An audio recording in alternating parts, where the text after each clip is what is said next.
20 días seguiditos, el presidente de la República, Andrés Manuel López Obrador, ha tenido un único objetivo, una política pública única.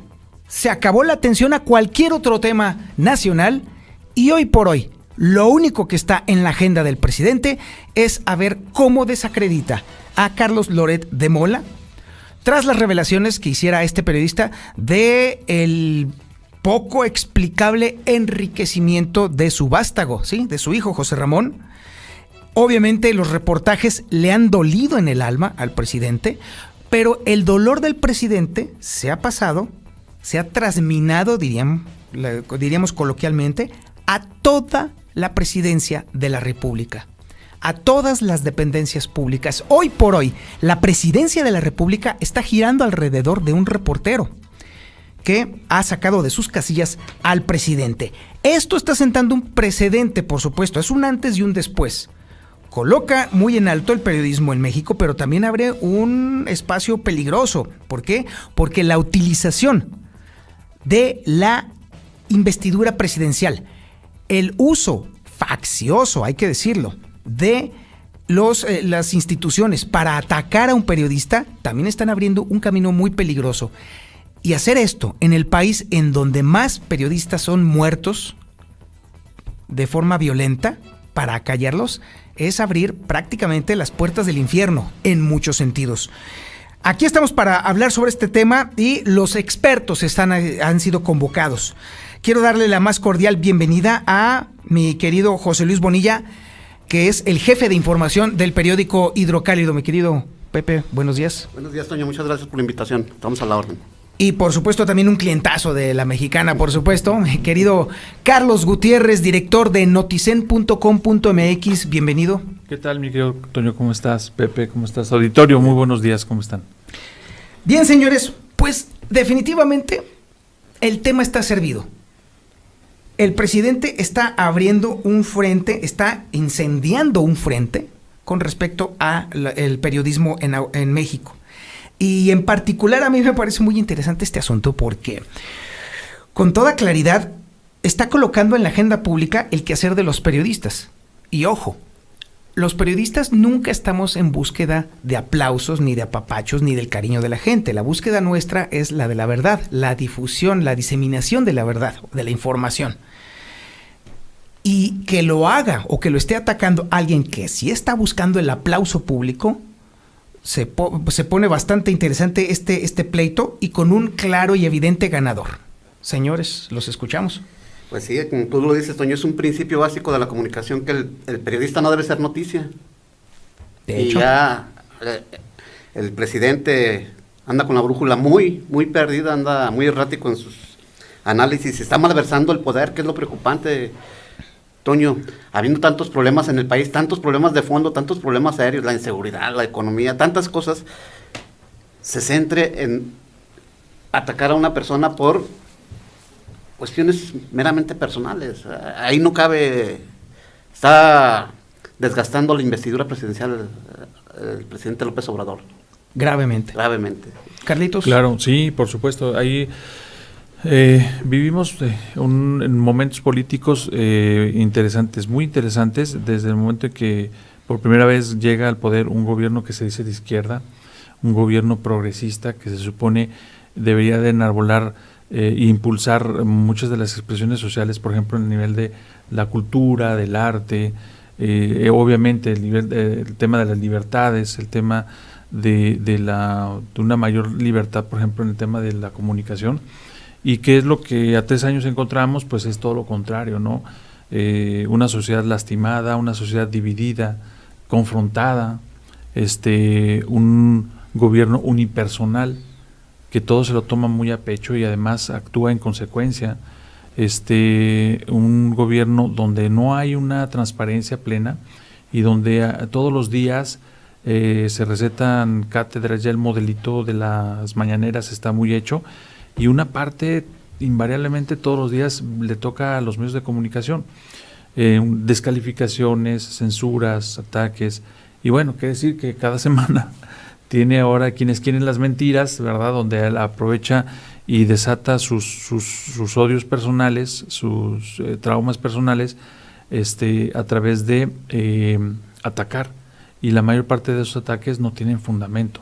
Entonces, sí, hoy los medios de comunicación en México vivimos un embate todos los días, alentados por un discurso de odio en contra de los medios de comunicación, que afortunadamente, bueno, en el caso de Aguascalientes es distinto el clima, pero en otras regiones del país, yo no quiero decir que el discurso presidencial sea el causante, por ejemplo, de los 6 homicidios contra periodistas en lo que va del año.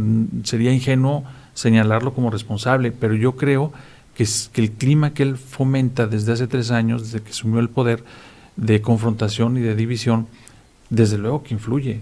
¿Por qué? Porque la mayor parte de los ataques a los periodistas, solamente un 36% viene de la esfera oficial, es decir, los homicidios. El resto vienen de entes privados, ya sea delincuencia organizada, ya sea poder político, poder económico, perdón, y este clima de crispación, pues la verdad es que no nos ayuda a nadie a nada. A ver, señores, como me queda bastante clara entonces su postura, entonces a mí me va a tocar hacerla del otro lado. Y les voy a decir por qué. Porque hoy en el WhatsApp de La Mexicana hemos estado escuchando muchas posiciones muy peculiares de la ciudadanía, y entonces hoy les voy a dar eco, les voy a hacer eco a esas posiciones para que entonces ustedes me den la respuesta. Vamos a fungir de malos aquí en el abogado del diablo. El abogado del diablo, exactamente. Entonces, a ver, uno de los argumentos primarios de la gente es que ¿por qué demonios se mete Carlos Loret de Mola con el presidente? ¿Y por qué se queja ahora que se está metiendo el presidente? O sea, ¿por qué está tan dolido si él fue el que provocó al presidente? No fue él el que provocó al presidente, es su trabajo, y ese es el trabajo de los reporteros, publicar lo que no quieren que se publique, lo que la gente debe saber de sus autoridades. Hay autoridades que creen superpoderosas y no lo son. El poder tiene que ser para servir, no para explotar, no para aniquilar a los que ellos consideran adversarios, Toño. Está equivocada la política de comunicación del presidente de la República. Es más, no tiene política de comunicación. Ahí tiene a Jesús Ramírez. ¿Tú piensas que no lo está pelando? No lo está, pues ni a él ni a sus asesores.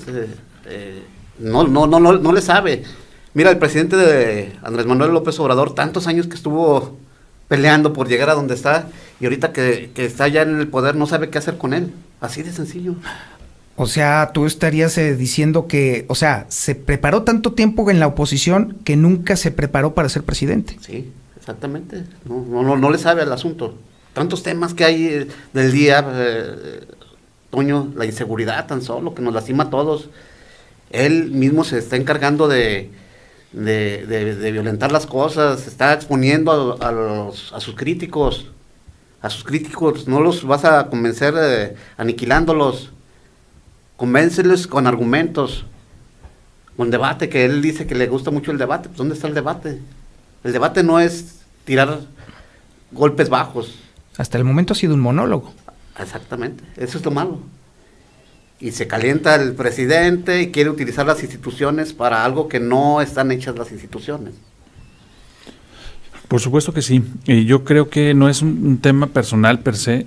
Obviamente que involucra a las personas, involucra a familias. ¿Por qué? Porque son públicos. En fin, al final de cuentas, lo que hace el mandatario deja de hacer, para algunos en un momento dado son personas privadas, en un momento dado y circunstancias cuando les conviene, y cuando no les conviene son entes públicos con poder y lo ejercen. Entonces, no, yo creo que el tema aquí no es ese. Yo creo que el tema es que en efecto se le exhibió como muchas veces, porque no es la primera vez que se le exhibe con tranzas, con corrupción al presidente, pero bueno, hoy el presidente se le fue de las manos.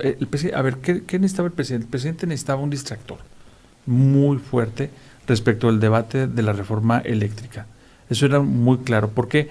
Porque él se la vivió defendiendo, atacando empresas extranjeras, con un discurso muy incendiario, muy adverso al Tratado de Libre Comercio, y Estados Unidos fue tolerante. Cuando vino a apretar tuercas, cuando estuvo Kerry, el secretario John de Kerry, Energía, así es. de repente no supimos qué pasó, ¿Qué fue? A ver, ¿alguien nos puede decir qué fue lo que se discutió? ¿Qué fueron los acuerdos a los que llegaron? De hecho, lo que se supo fue por Estados Unidos, Bueno, no por México. Exacto. Es ahí donde el presidente saca una torera, no sé cómo, de ahí un pase ahí medio raro, y dice, pues entramos en suspensión con España, ¿no?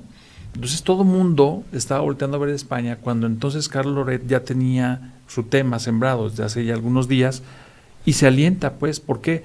Porque había sustancia, porque había pruebas, porque había testimonios, porque había hechos irrefutables, y entonces ese distractor que el presidente quería enfocarlo hacia su relación con España se le revierte hacia su familia.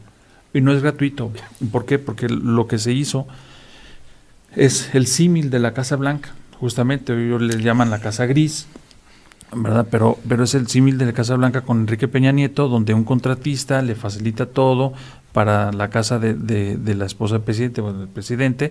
Acá un contratista de Pemex le da una casa en préstamo bajo las circunstancias que tú quieras al hijo de Andrés Manuel López Obrador, en un conflicto de claro interés. Y más aún, ese hecho abrió dos aristas. La primera, el tema de usufructuar una casa de un contratista de Pemex, que de toda suerte ahí, por el hijo del presidente, que ya ahí es un tema de investigación. Y el otro, cuando quieren justificar, dicen, no, lo que pasa es que mi hijo trabaja en una empresa y de ahí se sostiene, y resulta que esa empresa es del hijo de uno de sus principales asesores, un empresario muy famoso, en el Tren Grupo Maya, Vidanta, donde lo nombra como su supervisor honorífico, entre comillas, que el honorífico no le quita la responsabilidad administrativa o legal de ejercer un criterio, de evaluar una obra pública. Es decir, el presidente se metió en un hoyo, o sea, cavó uno para tapar otro, pero ese segundo que cava es más fuerte. Entonces, ¿qué es lo que quiere hacer el presidente? Yo lo veo muy claro y tiene que ver justamente con el ataque a los medios de comunicación. Hoy, lo que el presidente quiere hacer es irse contra el INAI.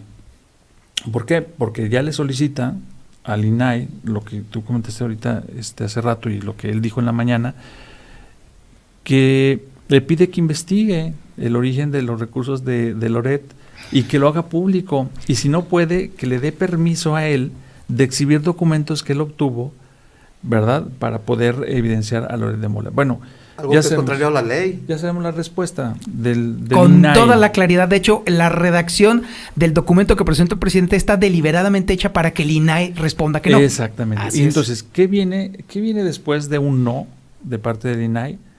Pues vienen los ataques y la devastación institucional, así como ha intentado tumbar al INE, así como ha intentado tumbar a la CRE del sector energético, así como él dice, es que todos estos organismos fueron creados para facilitar el despojo de los bienes de la nación a manos de privados. Ese es el discurso que él tiene. Entonces, él deliberadamente dice, a ver, entonces yo voy a capitalizar esto, le voy a dar un guante, un trancazo muy bien puesto al INAI, porque entonces viene mi reforma política, que eso es lo que está después de las elecciones, viene la reforma política donde va a proponer muy seguramente, si no la desaparición, por lo menos el debilitamiento de instituciones como el INAI, que para mí son fundamentales para la democracia, y entonces el presidente quiere salir ganando de cualquier forma, ¿no? ¿Y qué hace ahora? Pues ataca a un periodista que, por cierto, ya lo hizo muy famoso. Muchísimo, muy famoso, ¿no? Otra pregunta de la gente de La Mexicana.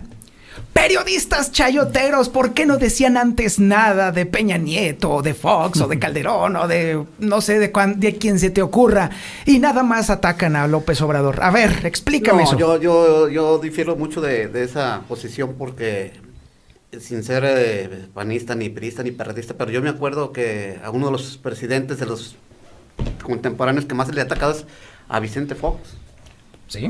Ahí fue el parteaguas con los medios de comunicación con Fox. Igual se le sacaron sus trapitos al sol. A Peña Nieto, pues, al caso de los hermanitos Briviesca, por ejemplo, César salió primero en los medios de comunicación, fue investigación periodística. Los parientes incómodos.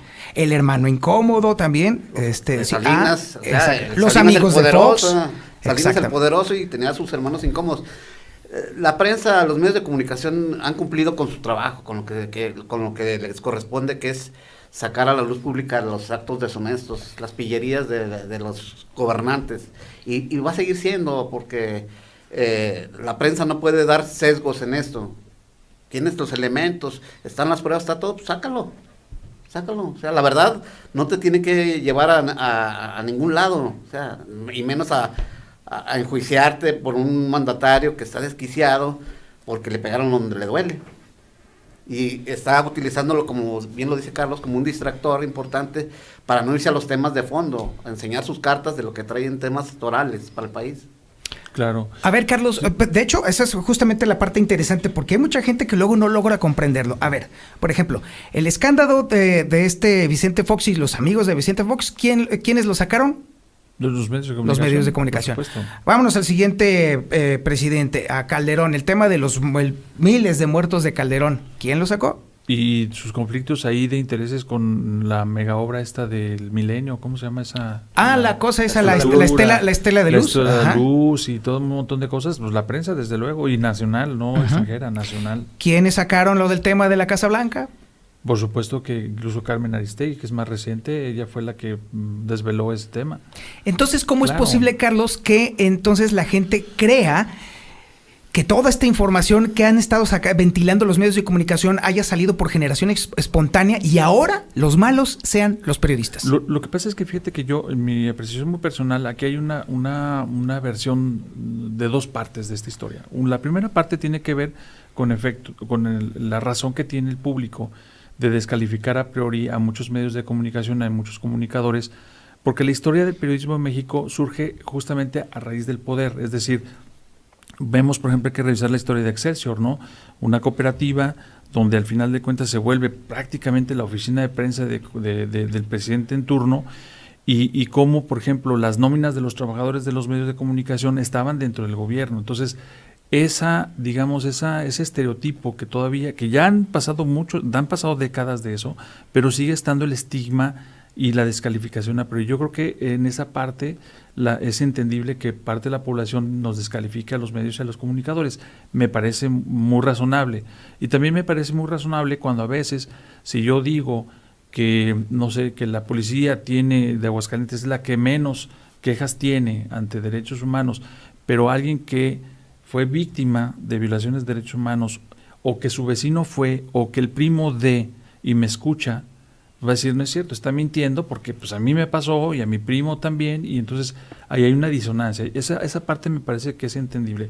El otro lado de la moneda, la otra cara de la moneda, es que en efecto, o sea, los medios de comunicación, la misión que han cumplido incluso en las épocas más oscuras del oscurantismo pues periodístico, me estoy refiriendo a los años 60, 70, 80, incluso hubo medios de comunicación muy críticos como Proceso, por ejemplo, que le valió incluso también ataques muy fuertes, el propio Excelsior, y ya no hablemos de medios, hablemos de comunicadores, por ejemplo, el mismo Manuel Buendía, ¿no? Por ejemplo, que fue asesinado, y muchos que han sido desaparecidos y han sido asesinados a causa de su labor periodística de dar a conocer la verdad. Ahora, en la actualidad, hoy México tiene la mayor, vivimos prácticamente desde el año 2000, yo digo que desde que se creó justamente el INAI, desde que se creó la ley de transparencia, vivimos en el país un proceso de transparencia o de transparentar todo lo público. Incluso hay muchas solicitudes que no tienen respuesta porque el poder se empeña en mantener muchas veces reservado lo que le importa. Pero hoy más que nunca vivimos esa transparencia, y si hoy el presidente dice yo he sido el presidente más atacado en la historia, tiene toda la razón, porque estamos ejerciendo los ciudadanos, los medios de comunicación, esa libertad de expresión, respetando en lo general los límites que impone la propia Constitución, y por eso es que yo diría que eso ha sido un cartabón, como dice Pepe, la salida fácil de decir que es que no reciben chayote o les quitaron el chayote, ¿no? Y bien, señores, para finalizar, ¿cuál es su pronóstico de este embate, de este encuentro, de este pleito casi callejero entre un periodista y un presidente? Yo pienso que ya está, no hay que esperarlo. Es el ridículo que está haciendo el presidente. ¿Cómo ataca a los medios de comunicación? O sea, no. Los medios de comunicación no son enemigos del poder. Nosotros, yo insisto, estamos para informar, para reportar los acontecimientos, no para actuar en complicidad con los gobiernos, con los mandatarios. Eso deben entenderlo bien el presidente, sus asesores, sus jefes de comunicación. Carlos, Sí, ¿el pronóstico? Claro, no, yo creo que al final del día él siempre va a tener otros datos y él va a hacer imperar su poder. Pero yo me quedo con algo interesante. A partir de este momento ya las cosas en el país, no solamente en el tema de medios de comunicación, sino en el terreno político, las cosas ya lucen diferente. Yo ya escucho a un presidente diferente. Yo ya tengo otro enfoque totalmente diferente. Y eso me lo da justamente el fenómeno de Space. Tú eres especialista en redes y sabes de lo que me refiero. El Space que se hizo en Twitter. Twitter del viernes pasado, que prácticamente duró, pues no sé, como 9 horas aproximadamente. Logró enlazar en ese mismo momento a 65,000 escuchas, porque es puro audio, 65,000, pero además no solo 65,000, sino la enorme mayoría líderes de opinión en todos los rincones del país, desde medios pequeñitos hasta medios muy importantes, personajes políticos influyentes, diputados, senadores, a favor y en contra, pero se hizo un debate interesante. Me parece que el Space del viernes pasado no va a cambiar las cosas en el país, me queda claro, pero es el inicio del reconocimiento social de que las cosas en realidad no marchan bien, porque fíjate, se hizo el Space el viernes hasta entrar a la madrugada del sábado. Del sábado a las 8 de la noche del sábado ya llevaba más de 1 millón de vistas. Y el último reporte lo chequé ahorita en la mañana, lleva 1.5 millones de consultas de esas 9 horas que para mí son una cátedra. De verdad, si alguien quiere aprender un poquito del tema, destina un tiempo interesante porque hay eminencias hablando del tema. Entonces, yo creo que ese es parte del resultado de todo este. Y lo más lamentable es que estamos dejando los temas importantes de lado, no les estamos dando el trato que se merecen por distraernos en un asunto que es personal, porque ya el tema del presidente con Loret de Mola pues es eminentemente personal. Sí, hemos perdido la brújula. Señores, de verdad, muchísimas gracias, mi querido José Luis Bonilla, jefe de información del periódico Hidrocálido. Muchísimas gracias. Te agradezco a ti la invitación, Toño. Carlos Gutiérrez, director de noticen.com.mx. Muchas gracias, Toño, muy amable. Nosotros continuamos, esto es Infolínea de la Mañana. Es la hora